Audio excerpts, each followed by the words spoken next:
nem discos voadores. São objetos voadores não identificados. UFO. Não. Então fica assim. Sim, ok. Aqui, Ok? eu trouxe aqui, a título de auxílio de memória, Certo. até vou espalhar aqui. Pode, à vontade. Esses copos não estão enquadrados não, né? Não. Tá bem no corpo dele. Tá?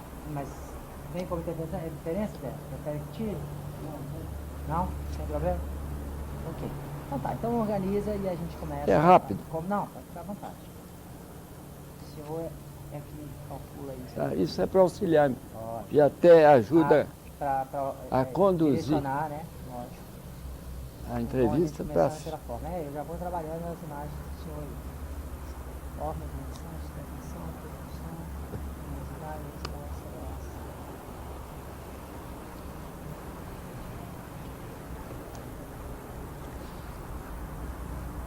Por exemplo, ao invés de entrar nessa matéria desse jeito aí, Certo. eu deixaria para o fim, Final. Tudo bem. por um motivo. Quem não compreender esse início Não entende vai nada. estranhar e o que eu falar não vai valer nada. Legal.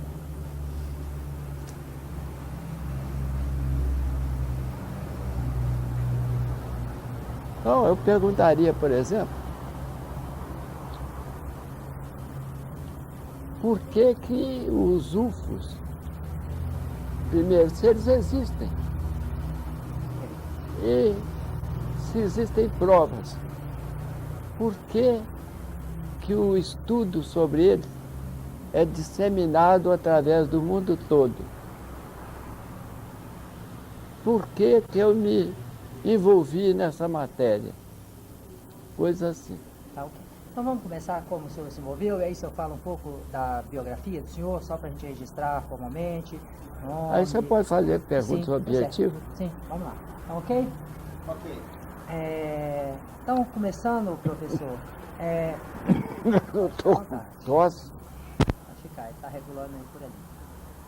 Fale um pouquinho da vida do senhor, exatamente o que o senhor fez, como que o senhor começou essas pesquisas, como o senhor enveredou por esses caminhos aí da ufologia. Bom, a minha vida em si foi uma vida comum, das mais comuns. Nascido em Belo Horizonte, filho de pai médico e com a família de numerosos irmãos, um clima sério, honesto. Então, assim crescemos. Eu sou um dos 14 filhos. Sou do meio, em termos de idade. A partir daí fui para o colégio, como todo mundo. No meu caso foi interno, porque era muita gente em casa. E fiquei 5 anos frequentando ótimos colégios em regime de internato. E nessa altura, aos 15, 14, eu já me interessava em acompanhar a guerra que se desenvolvia naquela época. Acompanhava através do raio de onda curta, dos jornais. Eu sempre tive vocação para acompanhar esses fenômenos assim, molares, globais. E a guerra é uma coisa seríssima, me chamou a atenção. E nesse contexto, me chamou a atenção particular a aviação de guerra, a aviação de combate. Daí, a acentuação das minhas leituras a respeito, das minhas reflexões a respeito da aviação de combate. Eu procurava acompanhar tudo que ocorria nessa área e em outras também. Isso, por exemplo, é que justifica aquele álbum que eu dei para Cristina, Aviação de Combate. Porque eu era jovem ainda, depois de terminado o colégio, eu me candidatei a ser piloto de combate na Força Aérea Brasileira. mas na área da reserva, não de oficiais da ativa, oficiais de reserva. E a FAB, como vários países do mundo, precisavam naquela altura, com urgência, de formação de pilotos para repor as numerosas baixas da guerra ocorridas no Teatro da Europa e no Teatro do Pacífico contra o Japão. Assim, eu consegui ser selecionado, treinei como se fosse para combate. Mas não fui ao combate, nem minha turma, porque nessa altura a Guerra da Europa já tinha terminado, quando terminou o meu curso, e a Guerra do Japão terminou de forma brusca, inesperada, devido aos bombardeios atômicos, que foram para todo o mundo um fator inesperado na guerra. Os japoneses então se renderam subitamente, acabou a guerra no fronte do Pacífico também, e por isso não fomos convocados para combate. Mas ainda assim o treinamento foi completo aqui no Brasil. E esse álbum exatamente reproduz os acontecimentos e as sensações que, como jovem, pós-adolescente, eu e meus colegas tivemos durante esse treinamento. Mas isso me agudizou a atenção para tudo que voasse. E quando em 52 eu li as primeiras repetidas notícias sobre avistamento de objetos aéreos estranhos, eu lia, relia e refletia, achando que aquela descrição apontava para aparelhos muito esquisitos, muito diferentes de qualquer aeronave conhecida ou imaginada. E assim, aos poucos eu fui me aprofundando, mas sempre cautelosamente, sem nenhum preconceito. E passei por todas as fases que os chamados ufólogos passaram. Primeiro achando que os discos, se existissem, seriam armas desenvolvidas aqui mesmo na Terra. Ao longo do tempo, essa hipótese morreu de morte natural, por falta de nutrição, diante das características demonstradas por esse aparelho. Eles superavam tudo. Então, a minha hipótese saltou lá para o espaço, como outros também. Se não são daqui, são de fora, óbvio. Se são de fora, seriam de outros planetas habitados. Quem sabe Marte mesmo? Naquela época se admitia ainda. E assim foi evoluindo o meu pensamento. E em 54, já convencido da seriedade do assunto, eu reuni um pequeno grupo de interessados, até com dificuldade, porque o ceticismo era muito grande. E fundei o CICOANE, que é o Centro de Investigação Civil de Objetos Aéreos Não Identificados. Esse centro existe até hoje e nesse ano de 2004 está comemorando o seu 50º aniversário de fundação. Foi o primeiro da América Latina, sendo que o segundo foi argentino. Depois vieram outros aqui no Brasil, no México. Enquanto isso, a Europa já tinha alguns grupos organizados.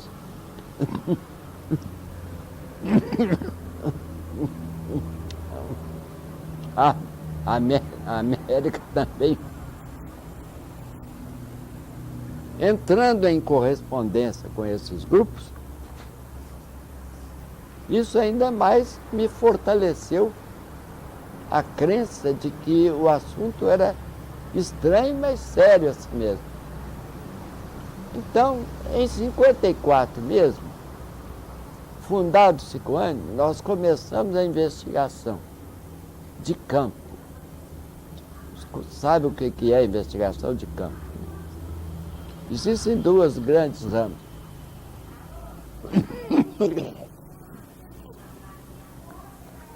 Investigação de campo é a captação de dados, a análise de dados colhidos nas mais diversas áreas. Não é em campo rural, não. E outro grande ramo é a investigação bibliográfica, porque naquela altura já se produziam numerosos boletins e até livros sobre o assunto UFO. E aquilo foi muito convincente para mim, principalmente a investigação de campo, porque nós tivemos, o Sicoane teve a sorte de, em 54 mesmo, ano de sua própria fundação, ele deparar com ocorrências em Belo Horizonte mesmo, numerosas e convincentes.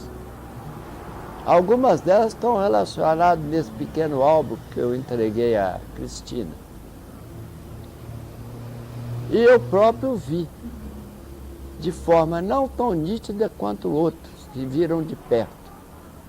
Então, esse resultado dos dados obtidos no campo, de pessoas de profissões variadas, faixas etárias dos dois sexos, faixas etárias variadas, de localização variada. Isso me causou uma impressão muito forte, porque estava claro, através dos relatórios escritos e falados, que aquela coincidência, aquela coerência apresentada pelos interlocutores, pelos entrevistados, não podia ser fruto de fantasia, mesmo porque uns não se conheciam, não conheciam uns aos outros, nem se comunicavam. E ao descrever e desenhar os seus avistamentos, havia grande coerência. Então, eu imaginei, ou existe um novo tipo de fenômeno mental, tipo alucinatório, delírio alucinatório, para explicar essas coincidências, ou o fenômeno existe mesmo, independente da sua estranheza. E assim foi que começamos a fazer o trabalho, que resultou depois em ampliação mediante viagens. Antes, o meu trabalho e do grupo era restrito quase exclusivamente a Belo Horizonte. Eu não tinha veículos, nem meios para sair, nem tempo. Eu trabalhava às vezes 10, 12 horas por dia. Então, nos fiapos de tempo que sobrava, eu ia fazendo entrevistas aqui mesmo em Belo Horizonte. E dentro de pouco eu posso mostrar a vocês alguns exemplos, se a Cristina me emprestar o catálogo que está com ela. Bom, acho que já tem, né, assim, pra gente com uma conversa, já tem bastante coisa. Eu queria começar então um pouco quebrar com perguntas, para okay. Ficar mais à vontade. Desses relatos todos, cuidado com as luzes aí, tá caindo o tempo todo. Desses relatos, dessa experiência, desse início e tudo, então a gente podia começar assim, exatamente como o senhor propôs. Existe formalmente, tecnicamente comprovado a existência de UFOs? Essa é a primeira. E se, como eles se apresentam, aparentam, forma, essa coisa formal? Essa sua pergunta é que eu queria deixar para o fim, porque a sua resposta é extremamente complicada e só pode ser dada a nível de hipóteses, Não há comprovação. E depois eu posso explicar ou tentar explicar por que não existe comprovação da existência objetiva e concreta deles. Então vamos começar assim do geral então. Por exemplo, existe, né, assim, nos filmes, cinema, na arte, na literatura e em vários, né, livros publicados, no estrangeiro principalmente, essa ideia lá dos casos concretos, por exemplo, nos Estados Unidos, na região lá, a famosa Área 51. O que o senhor poderia falar para a gente pegar um macro e depois Eu começo descartando da nossa conversa a famosa Área 51. Porque a existência dela, como base operacional de UFOs, é muito questionável. E sempre preferi obter dados diretamente das testemunhas, ao invés de acreditar em teorias e hipóteses que vêm de fora sem fundamentação convincente. É o caso da Área 51 e outros. Pois é, diante disso, por exemplo, tem essa ideia. Quais os casos, por exemplo, mais comuns de que os especialistas, no caso dos ufólogos, duvidam de veracidade? O senhor conhece, além da Área 51 outros? O que provoca dúvidas quanto à veracidade de alguns casos, é isso que você falou? Bom, aí há vários motivos. Um deles é o nível de informação de quem avalia.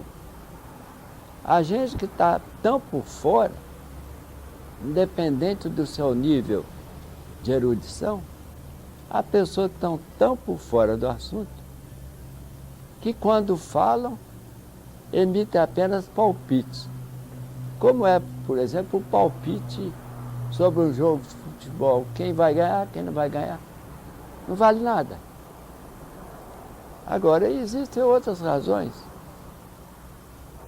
Uma delas, a principal, é que esse fenômeno está nos castigando porque ele atua de forma inteligente, enganadora, confundindo a mente dos próprios pesquisadores, quanto mais aqueles que estão desinformados.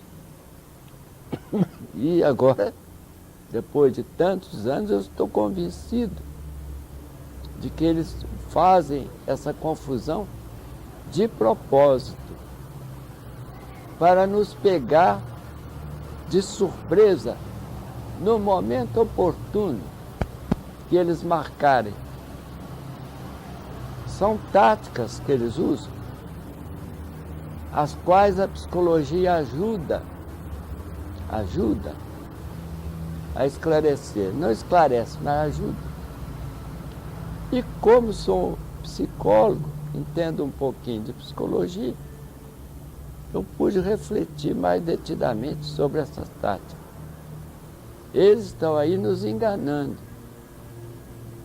Ora, se apresentam ostensivamente, quase uma espécie de striptease, de forma a não deixar dúvida naqueles que os veem. Mas, na maioria das vezes, eles agem de forma surretícia, sorrateira, é até traiçoeira. Então, esse aparente paradoxo eu explico da seguinte maneira. Como o fenômeno em si é extremamente estranho ao ser humano, eles precisavam ganhar credibilidade de um certo número de seres humanos. Eles precisavam convencer de forma contundente que eles são reais. E por isso faziam os tais striptease. Aparecer em número grande, com nitidez, para grupos ou pessoas isoladas e depois repetir, depois somem. Aí ficam provavelmente observando a nossa reação de humanos.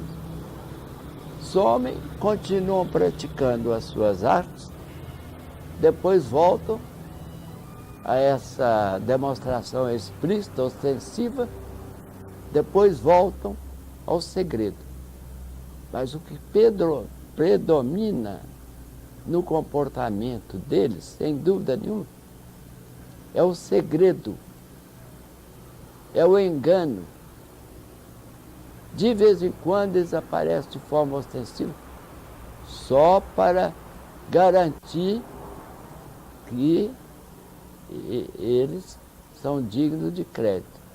Mas como a maioria não vê, só um núcleo muito pequeno da humanidade fica suscetível a esse tipo de experiência ostensiva, quase palpável.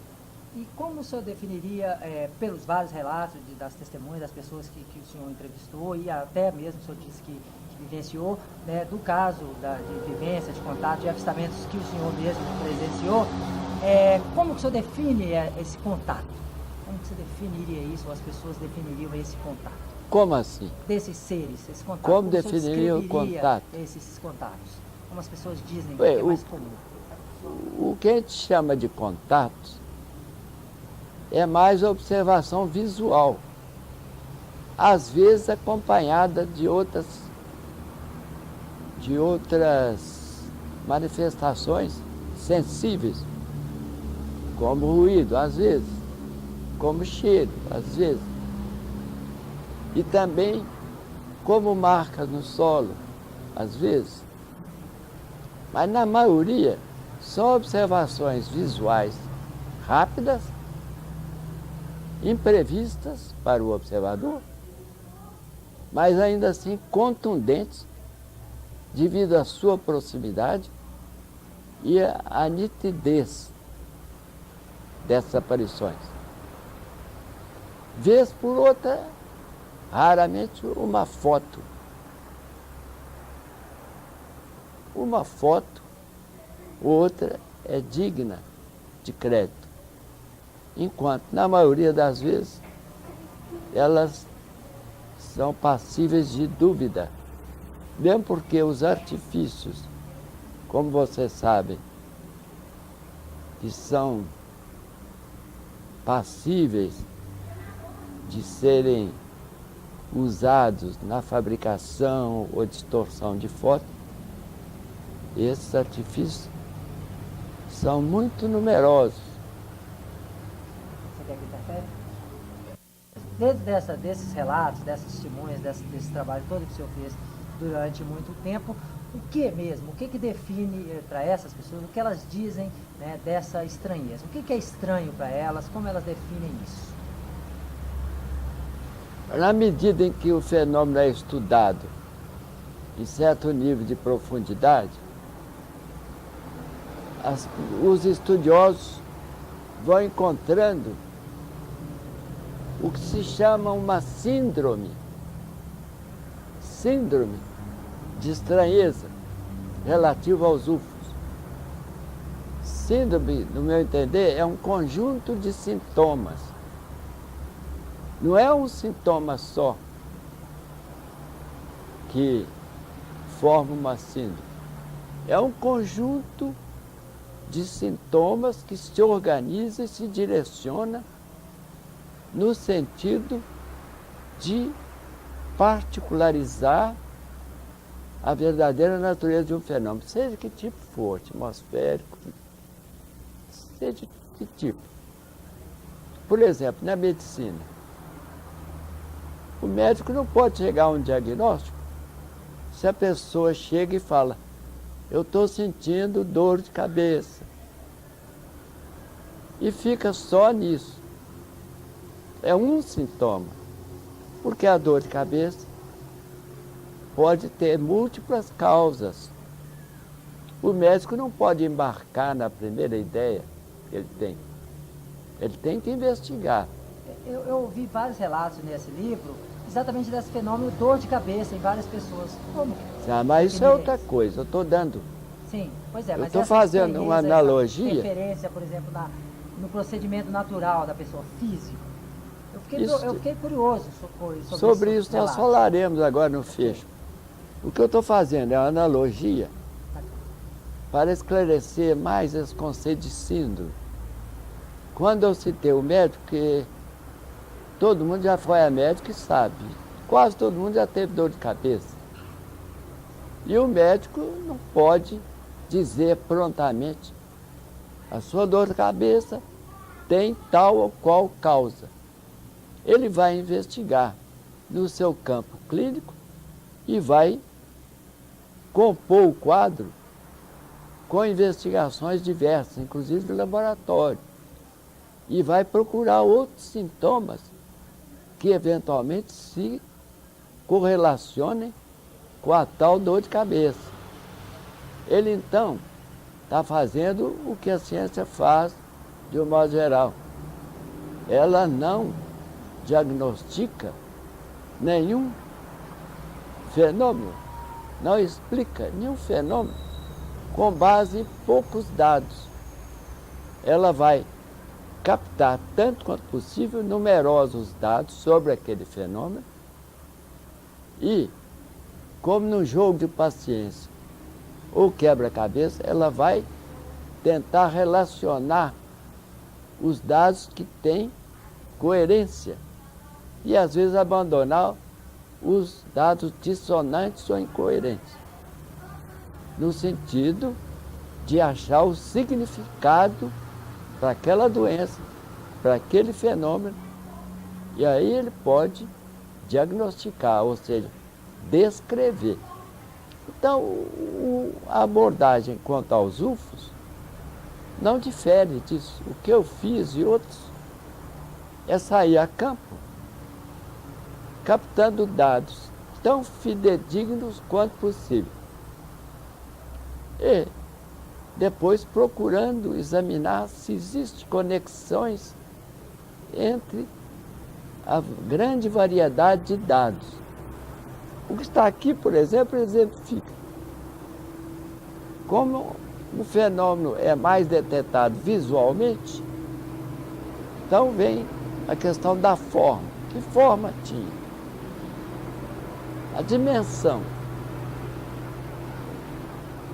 A avaliação dos meios de sustentação na atmosfera.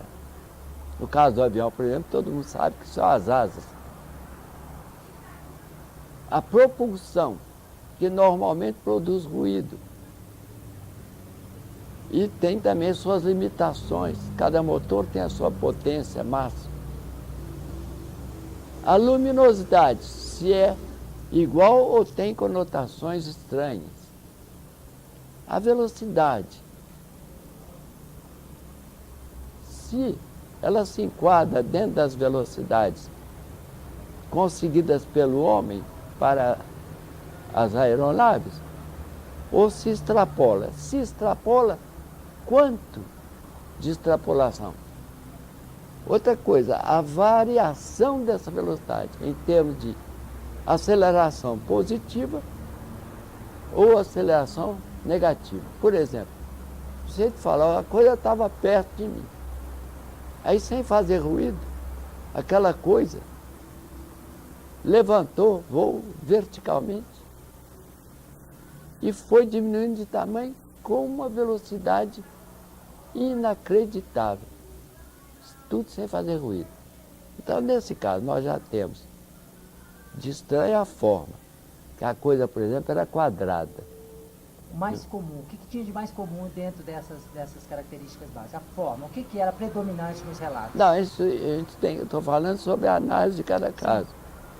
São variadíssimas as formas, eu dei apenas um exemplo. Se é uma forma quadrada ou retangular, cadê as asas? E a dimensão? É o tamanho de um caixote. Não cabia nem ninguém.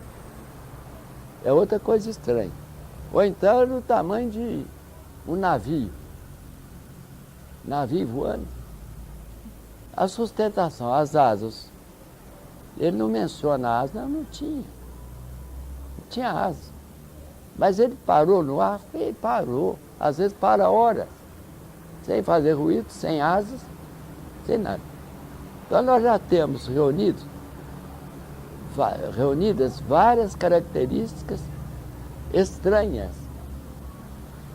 conjugadas num único perfil. Depois a maniabilidade. Ele falou, olha, quando ele chegou a determinada altura, ele fez um movimento em linha reta, ele quebrou o ângulo, não fez curva não. Ele chegou lá em cima e foi direto para a esquerda, para a direita. Ou então, ele foi para a direita, depois foi para a esquerda, sem frear. É como se fosse um facho de luz no teto de uma casa. Coisas são estranhas. Nenhuma aeronave faz isso. Então, daí para frente, não tem ruído. Depois, quanto tempo ele ficou? Tem casos que fica 5 horas em cima da cabeça da pessoa. Um aparelho pequeno. Cadê o combustível dele? O espaço para caber combustível. Não é combustível comum, não caberia ali. A autonomia de voo, portanto, é outro nível de estranheza, característica estranha. O raio de ação aparece lá no Nordeste, vai desaparecer lá no Sul em menos de 20 minutos, com a mesma descrição. Um raio de ação muito alto. O teto de serviço é a altura a qual uma aeronave pode atingir, teto de serviço. Quanto mais alto o teto de serviço do avião, mais disso que ele encontra.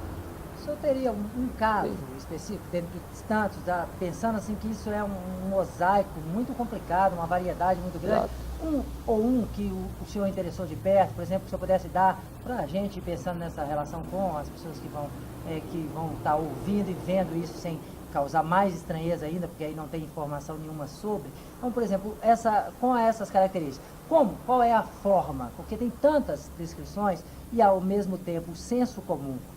O ET é isso, aquele formato de televisão, cor verde, portanto a relação antiga com o marciano, não sei o que, o marciano é verde. Então, da onde vem isso? E se tem um caso que o senhor pudesse dar algumas características experimentais mesmo, que o senhor vivenciou, viu, analisou, pudesse descrever para que a gente tivesse um perfil, que seja um só, como modelo e exemplo. É difícil achar, porque a variação da atividade deles é de tal forma estonteante que é difícil você achar um caso como um paradigma central e único. Mas eu insisto, na medida em que você reúne a grande quantidade de casos, você vai chegando à conclusão de que as características dele, estranhas, convergem para o traçado de um perfil básico, ainda que não muito nítido. Por exemplo, forma varia, achatada, octogonal, linear. Outra coisa, dimensão varia de poucos centímetros até centenas de metros. Então é muito difícil você pegar um como paradigma. Nós temos alguns que ilustram. O importante no caso, eu insisto, é pegar, pinçar daquela confusão enorme de dados, os dados dos relatos mais dignos de crédito e juntá-los para ver se a orientação das características segue um rumo. E segue. É um perfil básico. Eles têm capacidade superior em velocidade, em maneabilidade ou agilidade. Eles não demonstram possuir, na maioria das vezes, propulsão que seja audível, que seja visível, motores, nada. E assim por diante. Então você vai formando um perfil. Velocidade, maniabilidade, propulsão, sustentação. O marinheiro não tem asa, nem toquinho de asa. Como é que eles sustentam na atmosfera? Formas mais variadas. Algumas até a gente poderia chamar de ridículas.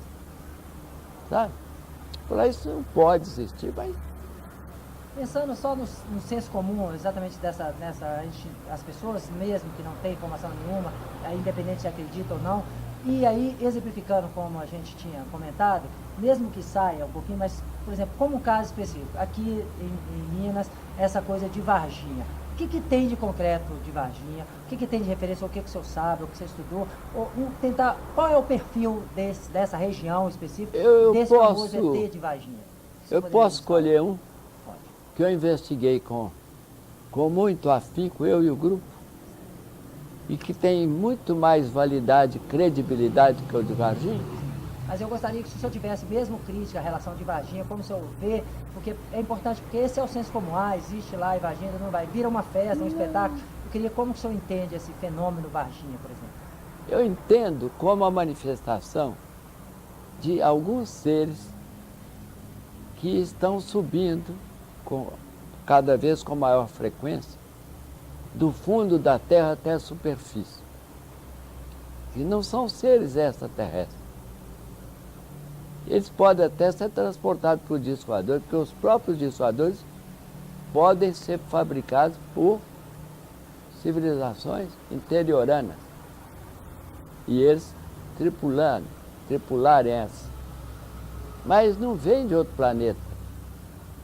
Eles são seres, como o de Varginha, que demonstram uma razoável dose de adaptação ecológica com as condições vigentes na Terra. Por exemplo, ele não tinha aparelho para se proteger de pressão, de respiração, de composição da nossa atmosfera. E dificilmente um ser biológico de qualquer planeta poderia se apresentar assim, desnudo, respirando o nosso ar, olhando, sem proteção ambiental. Por exemplo, o astronauta morre em segundos. Se ele tirar o vestuário lá na superfície da rua, ele morre em poucos segundos. Porque ele leva o ambiente terrestre dentro do seu vestuário. E é caríssimo, mas tem regulagem de temperatura, de pressão, de composição do ar e tudo. Alguns tripulantes dos UFOs são apresentados com essa semelhança. Vêm vestidos de escafandros ou de alguma proteção parcial, mas parcial. Mas é um caso, senhor, que o senhor gostaria de relatar. É um exemplo. É um dos primeiros casos investigados que eu chamo bebedouro, porque ocorreu. Ele ocorreu numa zona rural próxima a Belo Horizonte, município de Matozinhos, em 1969. E esse local no meio do mato se chamava Bebedouro.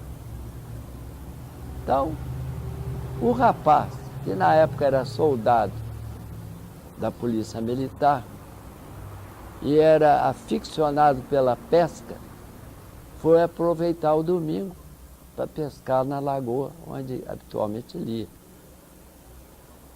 Domingo ensolarado, 3 horas da tarde, ele tem a surpresa de, pelas costas, sofrer a aproximação de seres estranhos. Primeiro recebeu um jato, que no início parecia ser de fogo, mas era de luz, no joelho direito. Recebido esse jato na perna, ele dobrou os joelhos, impotente, e vieram 2 seres pequenos que o agarraram pelas axilas e o carregaram rumo ao aparelho que estava a alguns metros à distância. No meio do caminho, ele deparou com um terceiro personagem, aquele que deu o jato de luz. Estava armado, mas uma arma totalmente diferente. Foi levado para o aparelho, que era tosco, primitivo, incrivelmente primitivo. Introduzido lá, foi empurrado para um banco, não tinha nem perna esse banco. E lá, os dois, com o acréscimo do terceiro que ficou para trás, o rodearam e com linguagem estranha estavam comentando muito animados, como se estivessem contentes com a captura. Então, raptaram o rapaz. Ali sentado, ele sentiu, puseram um capacete na cabeça dele. Esses seres tinham 1,30 m, 1,35 m cada um. Eram vestidos de uma roupa de aparência dura e lisa, de cor cinza, sem costura. E tinha um capacete avulso, desligado da roupa. Cada capacete com 2 furos correspondentes aos olhos dele. Portanto, não havia vidro, não havia proteção ambiental. Era gente que respirava a nossa atmosfera. Levaram esse rapaz para um lugar desconhecido. Ele sentiu o impulso do aparelho voando e sentiu uma série de coisas durante essa viagem, que ele calcula durou 1 hora. E depois foi levado pelos seus captores, sempre seguro, pelos braços, até o que ele viu ser um salão, bem amplo. Salão sem nenhum orifício, nem portas, nem janelas visíveis. Bem iluminado, mas sem luzes visíveis. E lá tinha um grupo, cujo número variava de acordo com o tempo. Um grupo de seres do mesmo porte dos outros captores, só que não tinham a vestimenta de voo.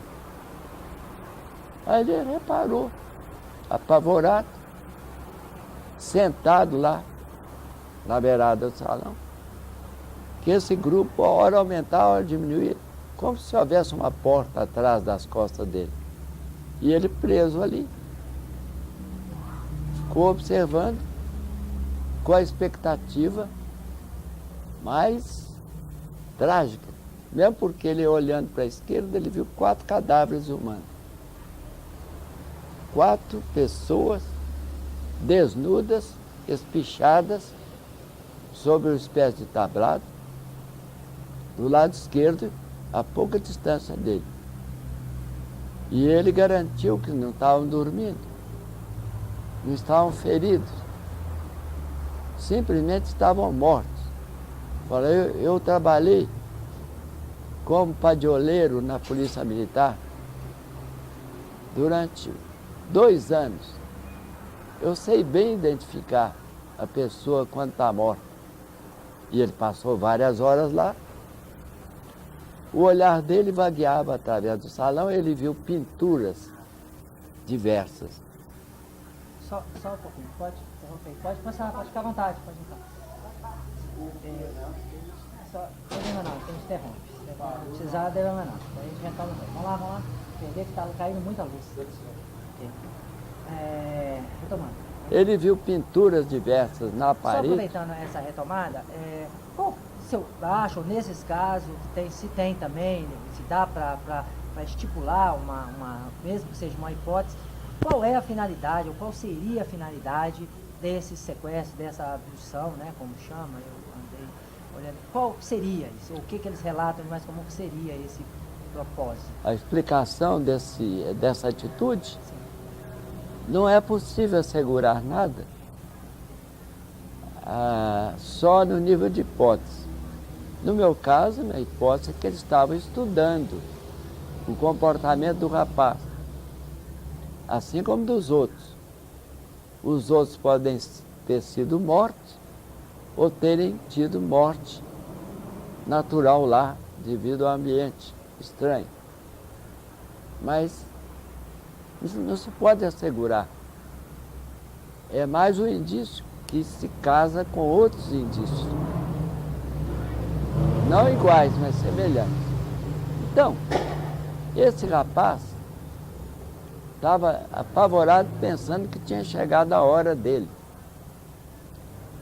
E um dos homenzinhos que ele descreveu como sendo igual aos seus companheiros, era como se fossem clones, todos eles baixos, robustos. Isso.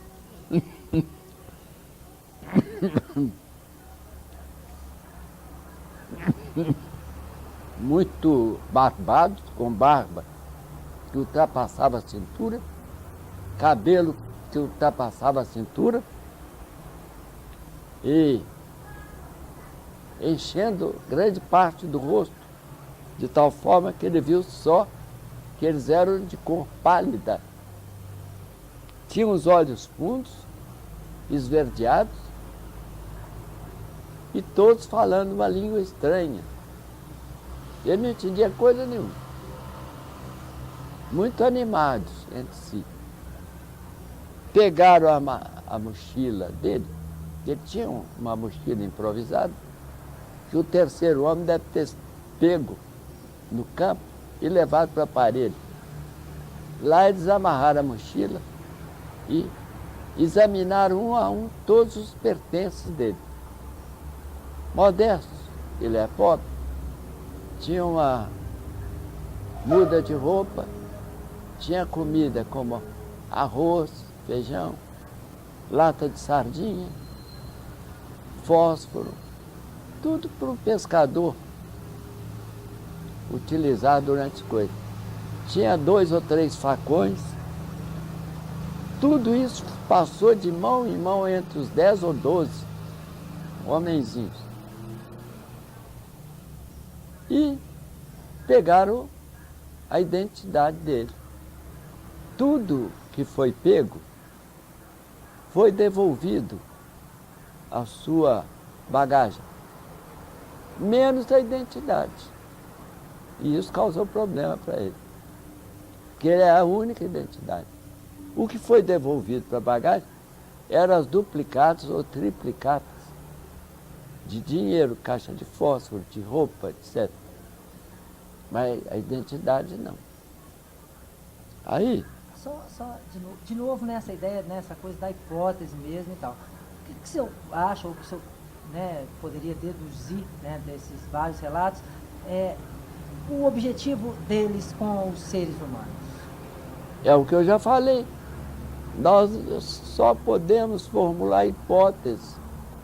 No meu caso, que tem um pouco mais de informação do que o comum das pessoas, a minha hipótese é que eles estavam ali fazendo experiência, como eles fazem com outros, com seres humanos. Agora, a finalidade última é ainda mais difícil saber. Que tipo de experiência e o que eles vão fazer com os conhecimentos adquiridos. Mais difícil. Então, isso já tem 67 para cá, quantos anos são? 30, 40 e... Por aí você vê. 4 anos.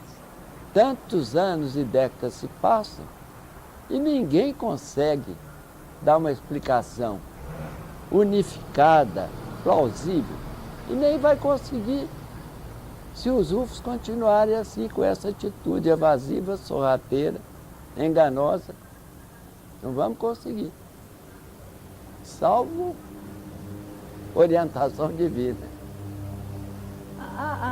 Pegando um pouco nessa ideia de já né, de orientação divina. Por exemplo, na Bíblia existem esses relatos, por exemplo, do anjo. Tem alguma finalidade na descrição, por exemplo, das entrevistados? Senhor, algum, por exemplo, falou, achava que era um anjo? Eu já ouvi, por exemplo, li algumas coisas de fantasmas, de vultos. Como tem algum tipo de parecência, por exemplo, se teria, aí também, sendo o senhor psicólogo, seria casos, por exemplo, que acho que é muito clínico, por exemplo, uma deformação da mente, sonho, delírio das pessoas, o senhor chegou a hipótese assim, ou analisar casos assim? Olha, existe uma coleção que envolve todas as explicações plausíveis.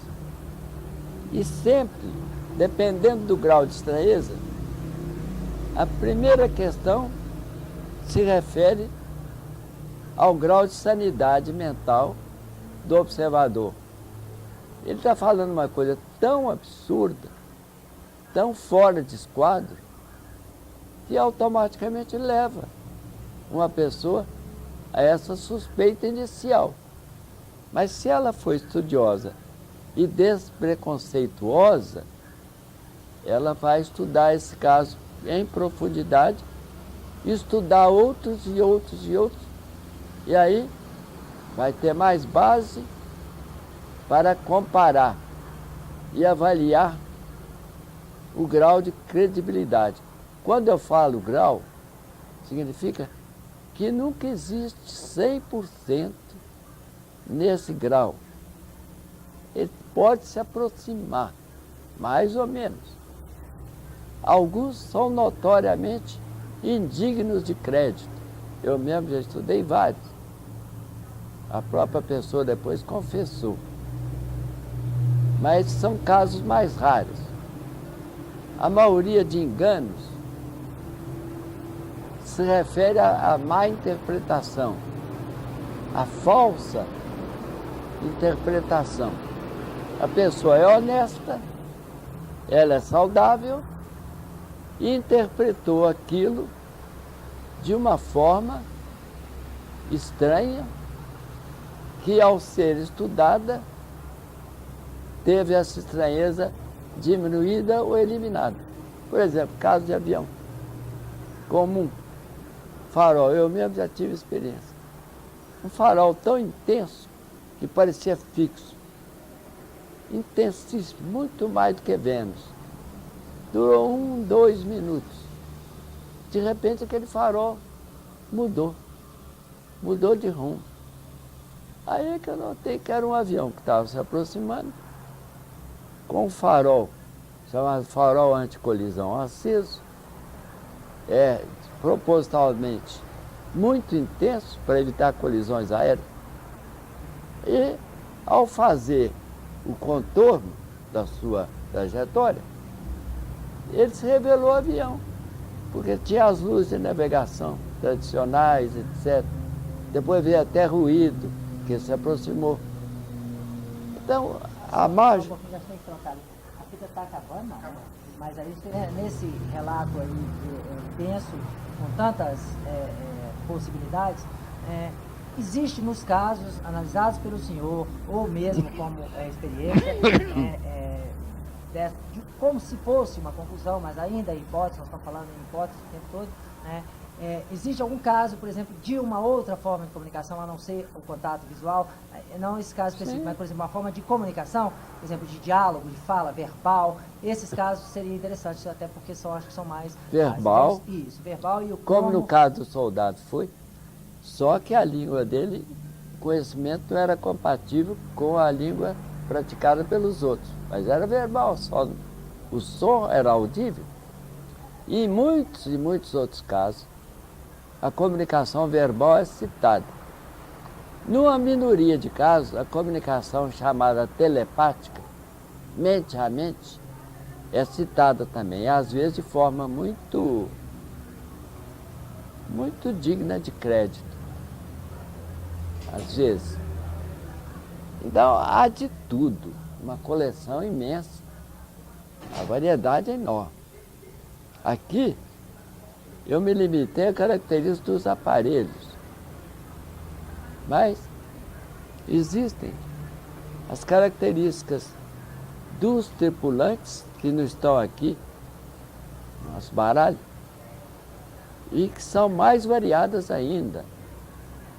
Além das características físicas visíveis, existem as atitudes, as diferentes atitudes que são apresentadas de caso para caso. Uns parecem que são neutros, quase indiferentes, outros parecem que tendem para a amistosidade, outros parecem que são hostis. Mas aí Por aí, pegando nessa ideia da hostilidade, da violência, eu fiquei assustado com esse livro. Tantas informações que tem, por exemplo, de contato, de violência e tal. Brincando, ironizando, mas preciso responder sério, a gente corre perigo, esse contato, qual que é essa relação com esses casos? O que o senhor já teve de concreto, de análise de caso, de entrevistado, que alguém sofreu alguma coisa e como a descreveu? Sim. Eu não sei até que ponto existe perigo agora. Mas eu estou suspeitando que no futuro, talvez próximo, o perigo para a humanidade seja generalizado, porque eles podem aparecer em massa, de repente, e colocar em prática planos que eles estão laboriosamente engendrando e nos escondendo. Então, o potencial de perigo, para mim, é uma realidade, baseado principalmente na falta de resposta à seguinte questão: por que que eles são tão ciosos de se esconderem? Por que que eles não se comunicam de fato e de forma definitiva e propiciam alguma prova, que eles só negam prova da própria presença, etc, etc. Isso é atitude típica de um tipo chamado subversivo. Ele está escondendo seus verdadeiros propósitos. Quem é honesto não tem razão de esconder, pelo menos tanto e tanto tempo seguido. Eles continuam. No comportamento dos ufonautas, há uma constante. Essa aí é que é o ponto de amarração. Eles podem variar de forma, de mensagens, de atitudes, mas não variam numa coisa: eles são quase 100% evasivos, sorrateiros. Pegando isso aí para concluir, para a gente fechar e fazer imagens, como que o senhor, por exemplo, define ou definiria a participação de governo? No caso, a experiência do senhor aqui no Brasil, se tem a... Em primeiro lugar, nunca me foi dada a oportunidade de questionar uma autoridade do governo de alto nível a respeito. Mas a simples omissão, não só do governo brasileiro, como de todos os governos do mundo, todos, omissão no sentido de informar bem, de atualizar os conhecimentos dos seus cidadãos sobre as ocorrências. Eles são omissos. Então isso pode ter várias causas. Uma delas é a própria ignorância deles. Como autoridade, eles não querem se expor à ideia de que eles são realmente ignorantes. Tanto ou mais do que nós, estudiosos. Eles são ignorantes mesmo sobre os UFOs. Agora, uns poucos que são mais atilados, etc., constituem minoria, que muitas vezes é afastada do centro de opinião, do centro de poder, com essa cautelosa atitude. Cuidado, não nos comprometa, não fala tudo que pensa, não fala tudo que sabe. Um outro que esteja em alto escalão do governo pode saber um pouco mais, porque teve acesso a mais dados e pode acreditar nesses dados. Mas ele se vê isolado como uma ilha no oceano, como eu me vejo. Mesmo sendo civil, independente, supostamente independente, eu me vejo como uma ilha. Eu vou falar para quem certas coisas? Eles não só vão rir, porque eu não tenho medo de riso. Se eu tivesse, não estava estudando isso. Mas o riso é uma manifestação de descrença, que vai se espalhando. E esse espalhamento não é bom para a humanidade. Seria bom que a humanidade levasse a sério esse assunto. Não porque ela possa se defender, mas pelo menos pode se preparar psicológica e espiritualmente para as grandes surpresas que estão na próxima curva. Maravilha, acho que tá bom, né? A análise da bibliografia mundial dos 5 continentes é suficiente para nos demonstrar que eles aparecem em todo e qualquer lugar. Por outro lado, eles manifestam preferências com relação ao tempo, como se fossem sazonais, mas não com periodicidade fixa. Eles escolhem locais, países, ou mesmo microáreas, onde ficam atuando durante algum tempo. E isso não exclui as grandes cidades. A Cristina tem um catálogo onde os primeiros casos demonstram exatamente isso. As primeiras entrevistas.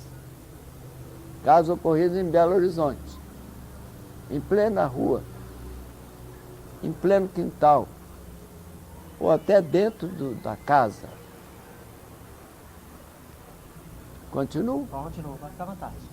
Então, mas em termos de proporção, as presenças dele, as zonas densamente povoadas, é muito minoritária, né, relativamente à presença no meio rural. Teria uma explicação ou seria só porque no lugar mais A distante ele poderia permanecer mais? A explicação provisória que eu tenho é que eles fazem incursões na região rural com muito mais liberdade para obter os dados relativos aos seus objetivos experimentais. E que a densidade urbana não impede, mas torna menos conveniente a presença dele, tão numerosa como nos meios rurais. Isso, então, vem confirmar o que eu insisto em enfatizar. A evasividade é um fator comum a todos eles, independente de forma, de aparelhos, de tripulante, independente de tudo. Esse fator é comum a todos. Explica parcialmente isso. Por que que eles são muito mais comuns nas zonas rurais do que no centro urbano? Eles podem e já frequentaram tudo, grandes centros, como São Paulo, Rio de Janeiro, Nova York, Londres, Paris. Tiveram em todo lugar. Eles têm uma penetração muito grande, mesmo porque eles atuam em silêncio, geralmente em voos noturnos. Ficam invisíveis quando querem, na escuridão da noite, etc, etc. Mas, vez por outra, são percebidos, como aqui. Eles são flagrados numa atitude estranha. Sua presença, como foi perto da Assembleia, como foi sobre o edifício de INSS, estava lá um bicho lá. Agora, para concluir mesmo, agora... Eu vou ser mais direto por causa do fator tempo. Em primeiro lugar, há mais de 2 décadas que eu não acredito que eles venham de outro planeta, não. Eles não são seres biológicos de outro planeta, não. Isso eu já declarei em 1999 com todas as letras, num congresso de ufologia. Mas a revista UFO mudou exatamente a frase principal, que eles não são humanos, mas não vêm de outro planeta. E logo em seguida eu falo, são seres incorpóreos, ou seja, sem corpo, que comandam um exército multivariado de outros seres, incluindo seres biológicos. Quer dizer, há um escalonamento, uma hierarquia entre eles, no topo da qual estão no comando os seres incorpóreos. Ele podia chamar de espirituais. Não tem corpo. E estão em qualquer lugar rapidamente. Tem inteligência. Aí é que vem a lembrança dos anjos, tal como descrito nos livros.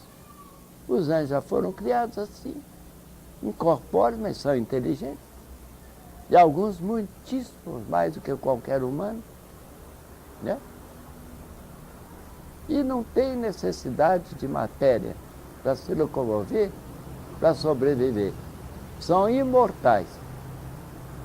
Então eu acho que no comando desse exército estão os incorpóreos, que fazem misérias, inclusive iludem diretamente o cérebro humano, incutindo diretamente no cérebro certas visões e fantasias. E isso no topo da pirâmide. Abaixo existem vários outros tipos que eles estão sob a influência e o comando deles, inclusive esses que estão no fundo da terra, como é o caso de Varginha e de muitos outros. Eles são meio humanos e meio animais, é uma miscigenação. Há um hibridismo, quem não sabe se decorre da evolução filogenética da própria natureza humana, ou se é fruto também de intervenção artificial dos mais poderosos para produzirem seres de carne e osso e manter esses seres sob o comando deles. E o caso do Varginha é um dos numerosos exemplos, ele está longe de ser único disso. Seres miscigenados com características humanas, né? Inclusive psíquicas, mas com características animalescas. Maravilha, a gente fechou.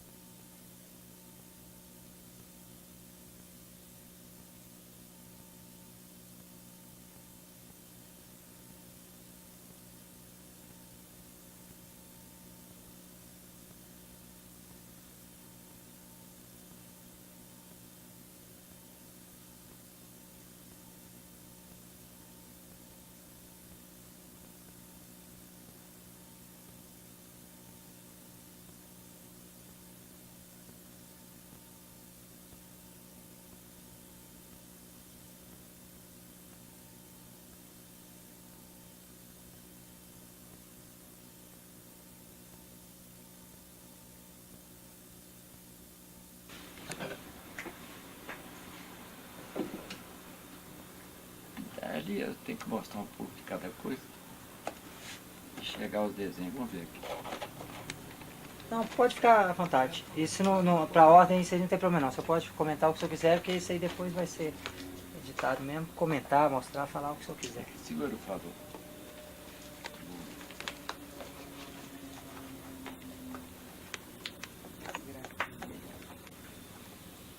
Você mexe com isso.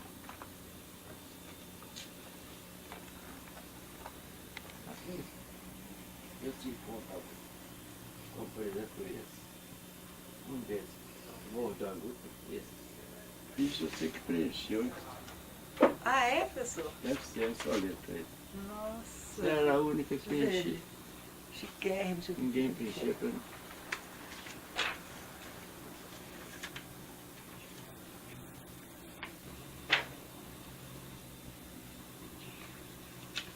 Os milhões não estou achando aqui. Os mais acabados, tá? Se possível, modelagem em plástico. Aí sempre.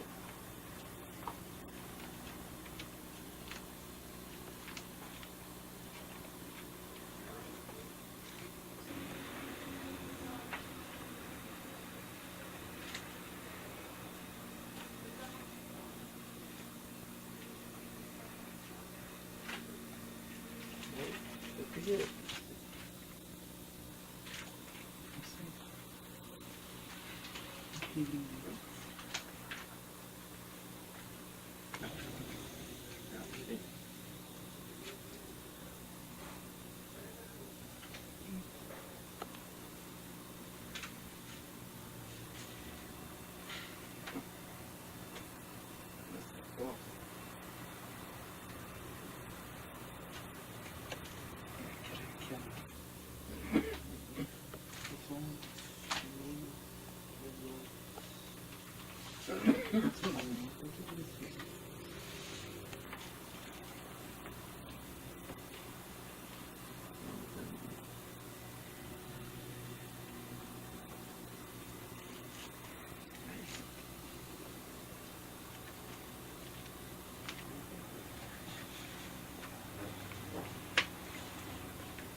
Ok, vamos lá então?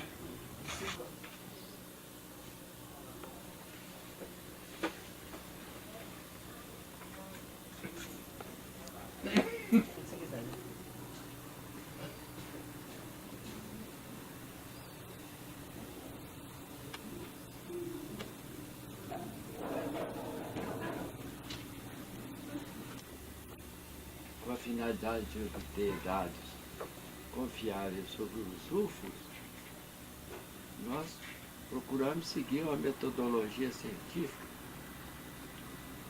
como o tipo do fenômeno não é compatível com a aplicação do método experimental, usado com muito mais precisão do que outros, nós usamos o método chamado de estudo de casos.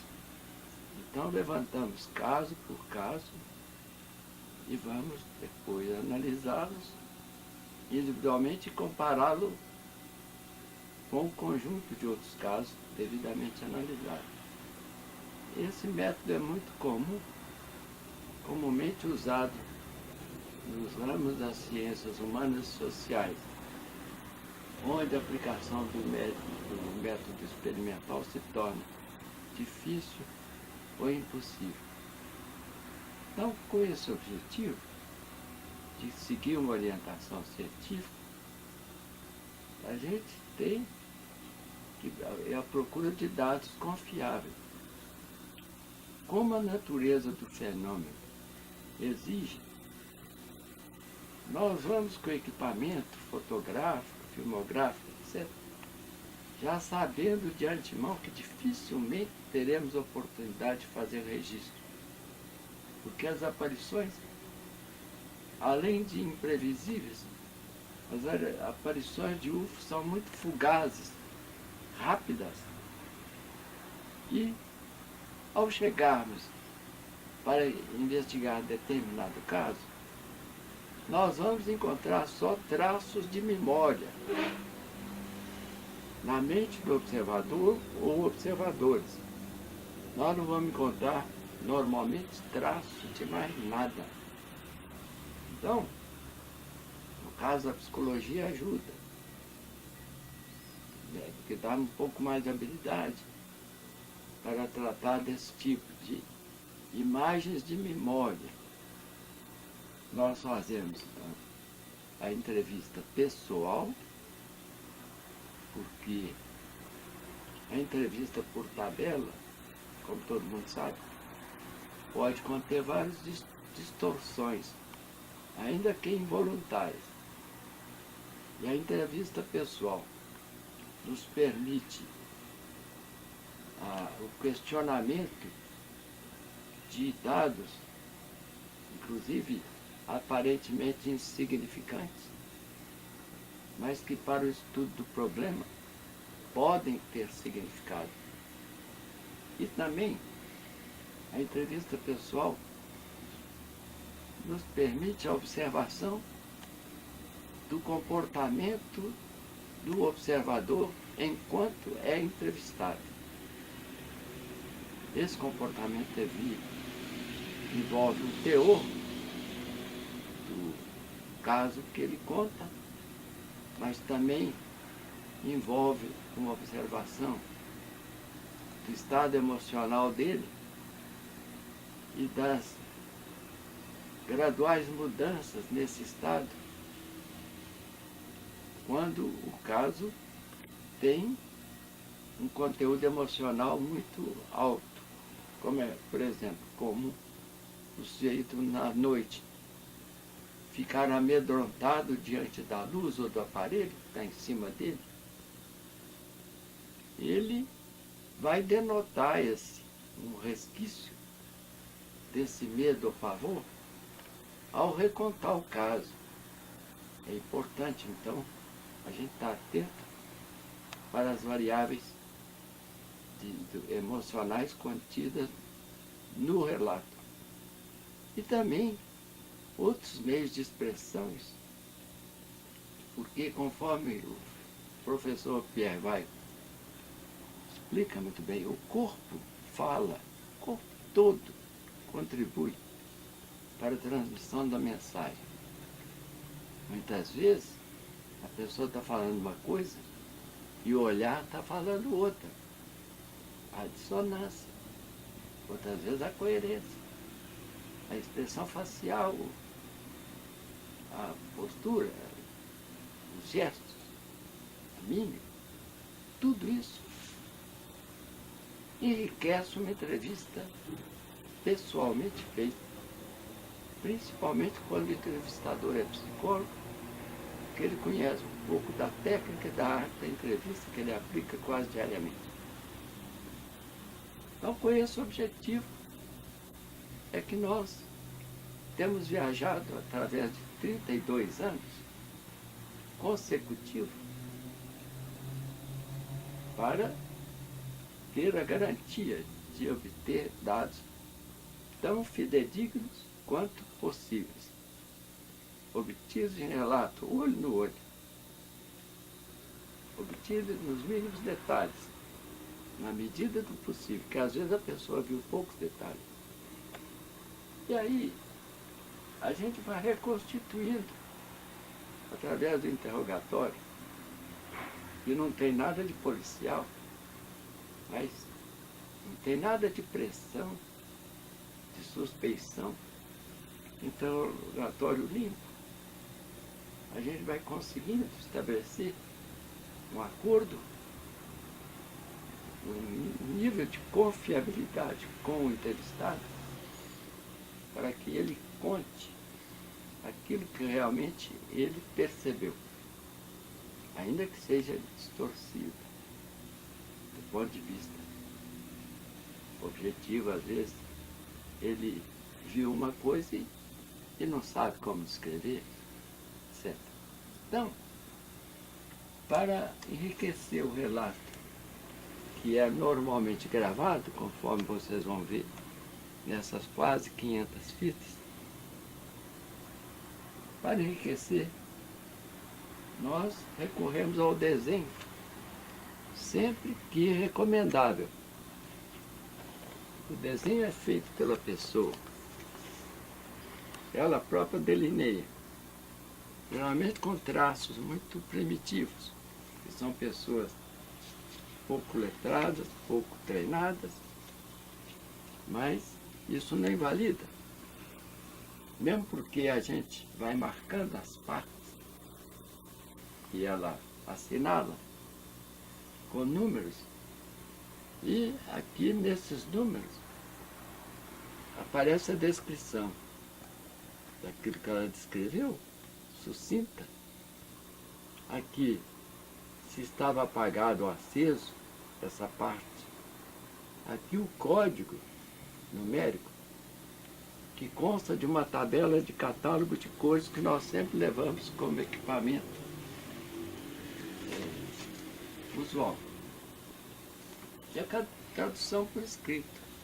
Laranja, amarelo claro, amarelo, amarelo. Né? Assim por diante. Na medida em que a gente consegue... Acabou, bicho. Quer? Deu?